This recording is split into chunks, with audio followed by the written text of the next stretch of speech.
Well, very good evening and welcome to Friday Sport Preview here on Manx Radio. I'm Rob Pritchard, taking you through to 6:30pm this evening. So coming up in tonight's programme, we'll be taking a look at the latest fixtures of the Manx football season as the new 22-23 campaign enters its second full week.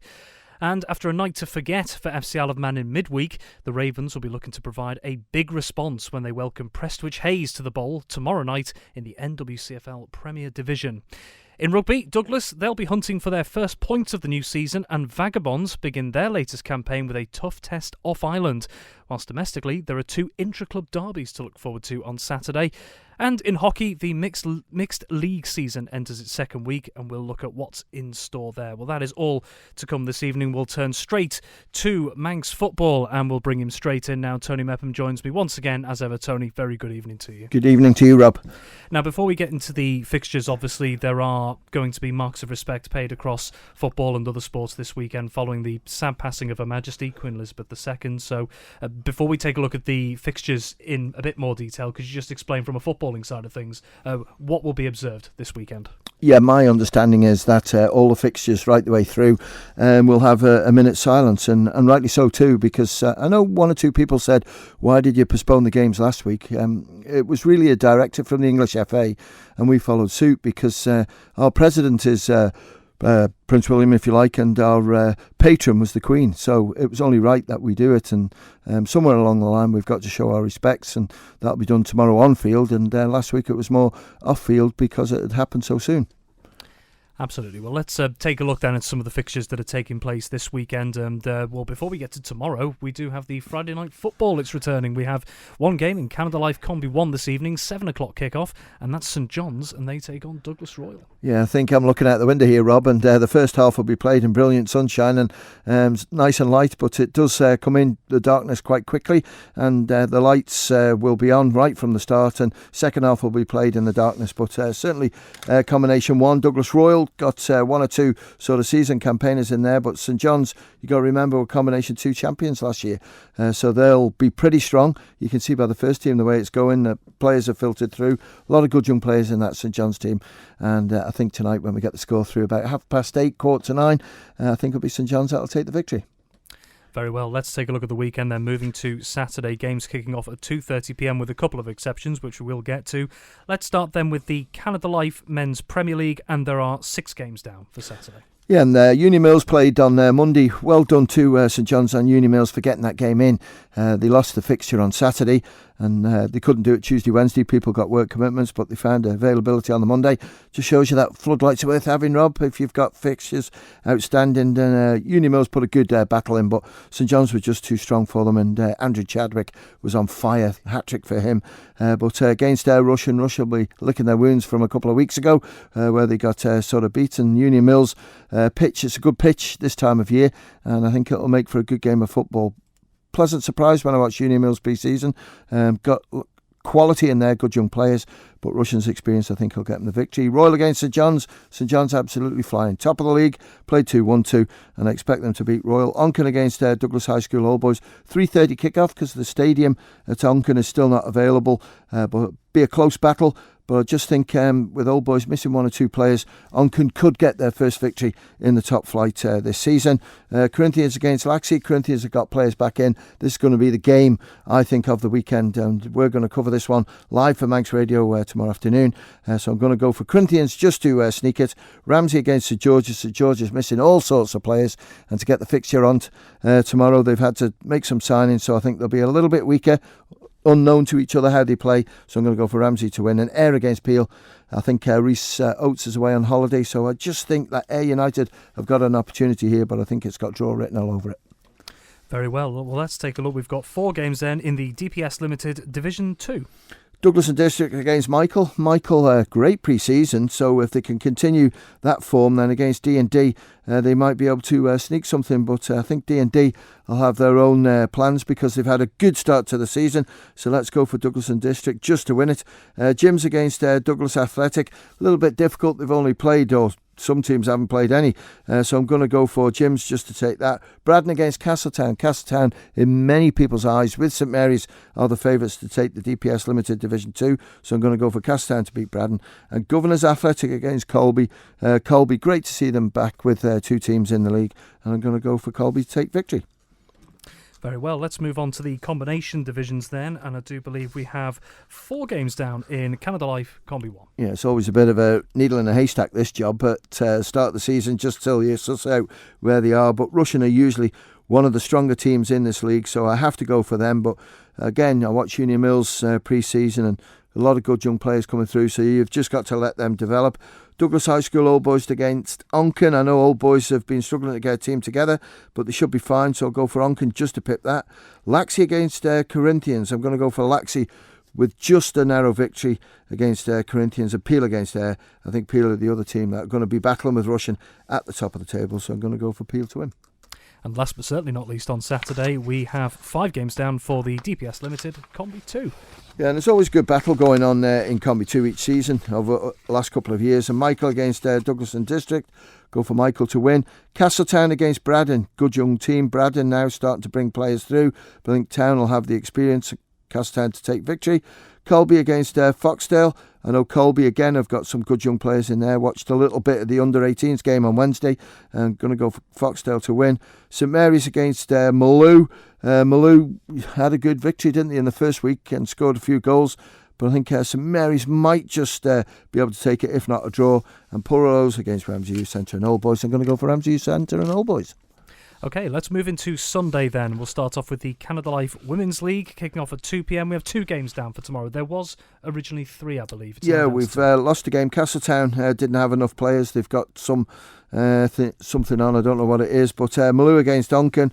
Onken have done well over the last couple of years getting the team together. So against Maloo, I know Maloo have got a lot of hockey players in there, but I think they played each other pre-season and Onken won it. So there's an indication where that game's going to go. And the massive game, Peel against Douglas Royal. I know Douglas Royal lost 1 or 2 players, 1 or 2 retired as well. I'm going to go for Peel for a comfortable victory. And then, again, last but certainly not least, on Sunday, we have 2 games in the Masters football. Got to be careful with this one because I know the fellow who manages Corinthians Masters, but, Governors Athletic always got a strong team. I know Corinthians have got 1 or 2 players missing because of the junior tournament at Laxey, so I'm going to go for Governors to win that. And Colby against Peel, the 2 powerhouses, if you like, in Masters football. Peel won the league last year. Colby have won the league a couple of times as well. 3:40 kick-off at the Bowl, this one is. I'm going to go for Peel to win.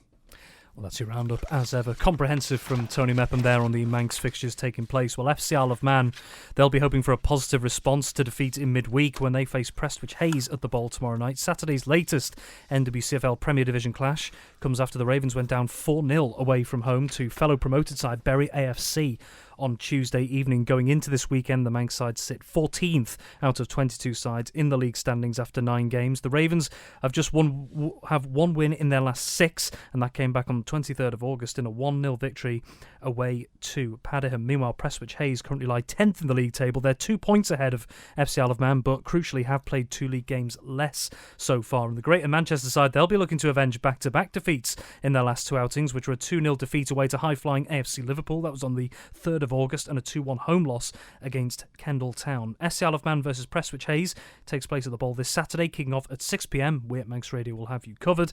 Manx Radio will be providing full live match commentary of the game on our AM 1368 and digital platforms. Well, Tony, we've got around 60 seconds here.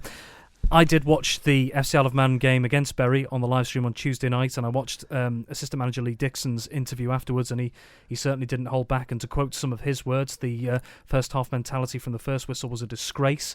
He said the first half it was like men versus boys, but he did note that there was a noticeable improvement in the second half, but there was the feeling the damage might have already been done there. They were 3-0 down at half-time, 4-0 the final score. What needs it? They just seem to be in a little bit of a rut, maybe confidence-wise, and just trying to click. What do FC Isle of Man need to do to get something from this weekend's game? I think it's player-wise as well, Rob. When you look at Sean Doyle, Dan Simpson sort of missing, you've got other players there who haven't been available. So it's a step-up league as well. They've got to see how it goes, but they're shifting a lot of goals, aren't they? There's a lot of goals being conceded. So defensively, they need to try and strengthen things up. But I listened to Lee Dixon's interview, and I know one or two people I've spoken to have been quite critical of it. But if it's going to fire the players up, then he's got to say it. And if he's looking at the players at training and everything, if they're not putting it in, then he's going to, rule with a hard fist, and that's what he's done. Chris Bass is away at the moment, so it's left to Lee. I noticed Paul Jones was down training them, so it's again just building confidence. Ask to get a little bit more, and let's just hope we get a big crowd down there for them as well, because the nights are drawing in, so everybody's looking for something to do, and where better to go down the bowl and watch a good game of football, and you can have something to eat, you can have a drink as well, and then go home, or you can go to the pub afterwards. It's all there.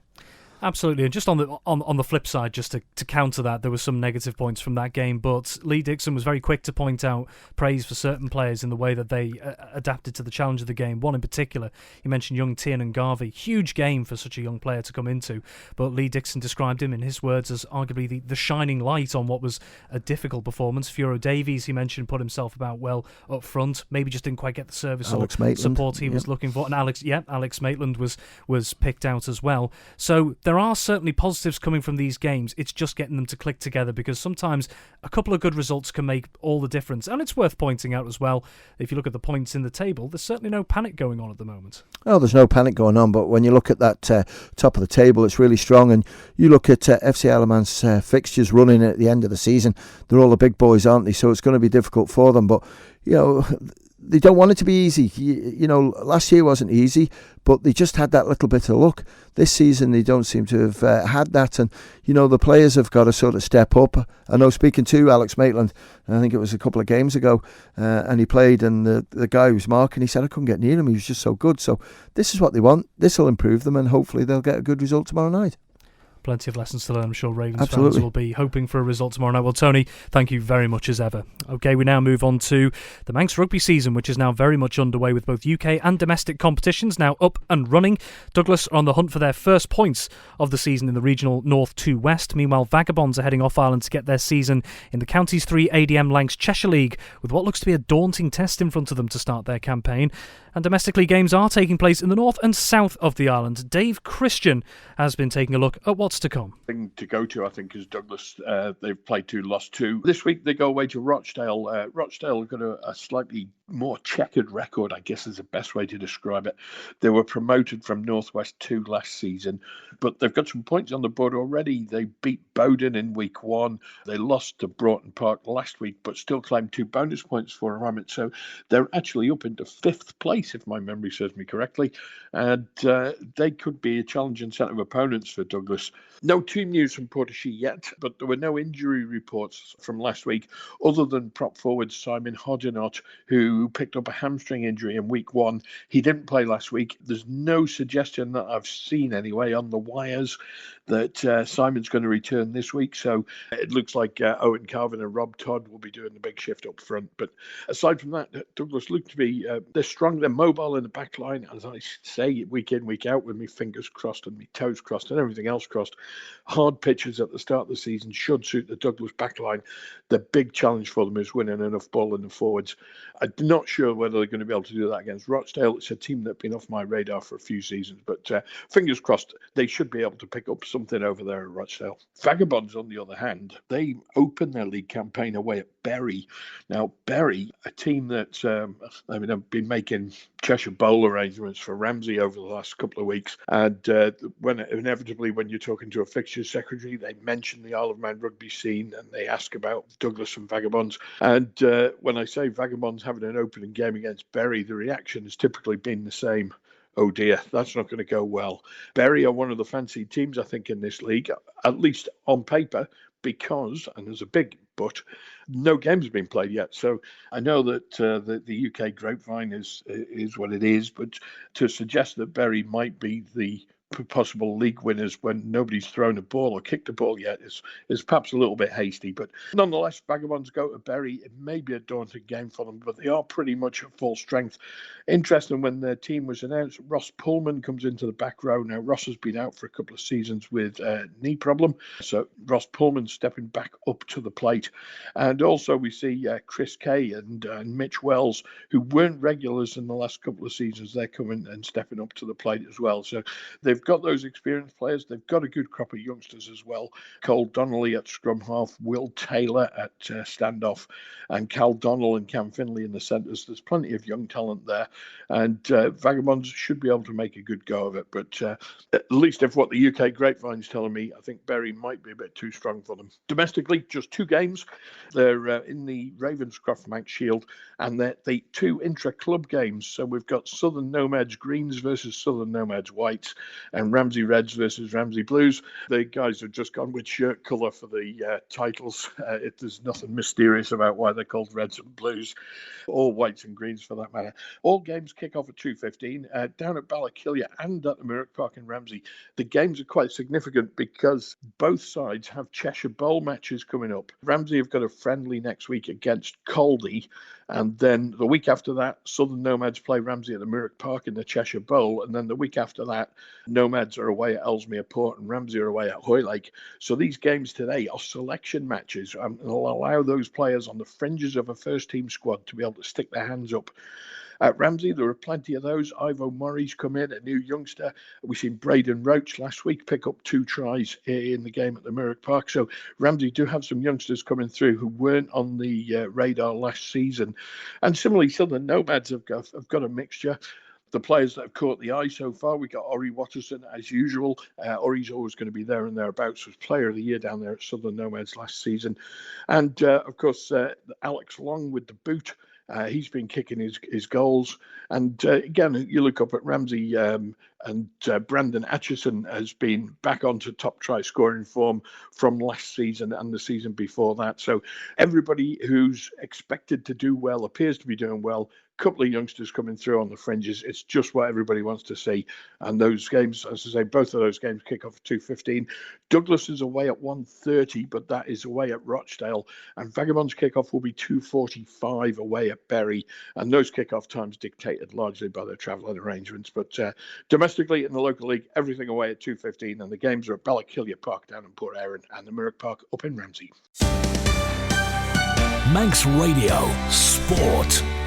Dave Christian with that report there. This Saturday finally marks the second week of the new mixed hockey season. The early impressions were made by some of those teams competing across the divisions last Saturday, whilst others may be out to make a better impression this time around. I spoke to Ben Cunningham to find out what's in store for week 2 this Saturday. Let's firstly take a look at what's taking place this weekend in the Mixed Premier League. And the early start, a 12:35 pushback, is Vikings B, and they take on Backers A. Yeah, so Backers A coming off a win last week, Vikings B coming off a loss last week. So Vikings B will be up for this, but Backers A will definitely probably look the stronger outfit out on the pitch. And then we've got 3 games, all pushing back at 2:05, and it's a battle of the B teams at the NSC at 2:05, and it's Backers B versus Valkyries B. Yeah, both teams suffered a heavy loss last week, so both teams will be looking to really make up for lost ground from last week. Valkyries B had a very heavy defeat to Castletown Celts last week, and then Backers B lost to their higher team, Backers A. So this will be a very close game, I reckon. At the other 2:05 games, we've got Ramsey A against Valkyries A. This will be a close game, I reckon. Valkyries A, they were good last week, but then they let a few goals slip in. But Ramsey A had a very heavy defeat as well to Vikings A. So I think Valkyries A will just get that one. And then what I've got marked down as the match of the day in this league is going to be Castletown Celts against Vikings A.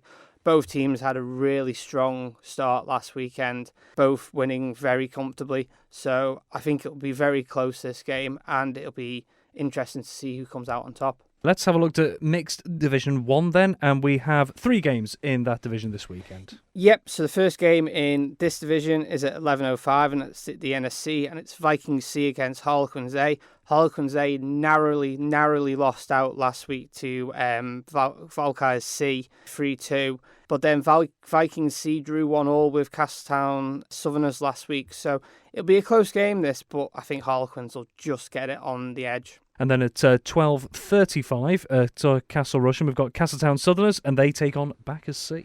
Yes, so Castletown Southerners, as I say, drew with Vikings C last week, but then Backers C lost. So it'll be interesting to see how this one plays out. It could be very close, this one. And the late pushback in that division is at 3:35 at the NSC, and that is Vikings D, and they host Valkyries C. Yeah, both teams coming off good wins last week, so this will be close, but I think Valkyries C just look the stronger outfit for this one. Okay, and then moving on to Mixed Division 2, 3 games there as well. Yep, so at 12:35 we've got Valkyries D against Ramsey Ravens. Ramsey Ravens coming off a win last week against their second team in this league, Ramsey Rookies. Valkyries D coming off a 4-4 draw last week. So it's all up for grabs, this one. And then the other game at 12:35 in this league is Vikings E against Ramsey Rookies. Again, it was a very close game last week between Ramsey Ravens and Ramsey Rookies. But Vikings E, won 1-0 last week against Castletown. So I think Vikings E might just have the edge on this one. And then in the later start, Mixed Division 2, 3:35 pushback at Castle Rushen. It's a Castletown derby, isn't it? Castletown Cushags and Castletown Camags. Castletown derby, you got to love them, really. Always entertaining games. A derby could go any way. So we'll just wait and see how this one plays out. Well, let's quickly rattle through the other games that are taking place. We've got 3 games in Mixed Division 3. Yep, so at 11:05 we've got Harlequins C against Castletown Cosney. 12:35 Harlequins B against Castletown Carracks. And then the game I've got marked down as the match in this league, that'll be the standout one, is Valkyries Colts against Backers Colts. Backers Colts kicking off their season this week, and it'll be interesting to see how the two Colts sides play against each other, both full of youth and energy, and it'll be really, really good to see, a lot of young talent in this league. And then last, but certainly not least, we have games in the mixed under-15s. Yep, so we've got Castletown Savers against Backers, Ramsey Rogues and Rascals against Castletown Sharks. I must note, though, that all games on Saturday will be observing 2 minutes silence in memory of the Queen, and all players are encouraged to wear black armbands as a mark of respect. Manx Radio Sport. That's all we have time for on Friday Sport Preview on Manx Radio this evening. Thanks to my guests this week, Tony Mepham, Ben Cunningham and Dave Christian. Have yourself a wonderful evening, and until next time, bye for now. The Nation Station, Manx Radio.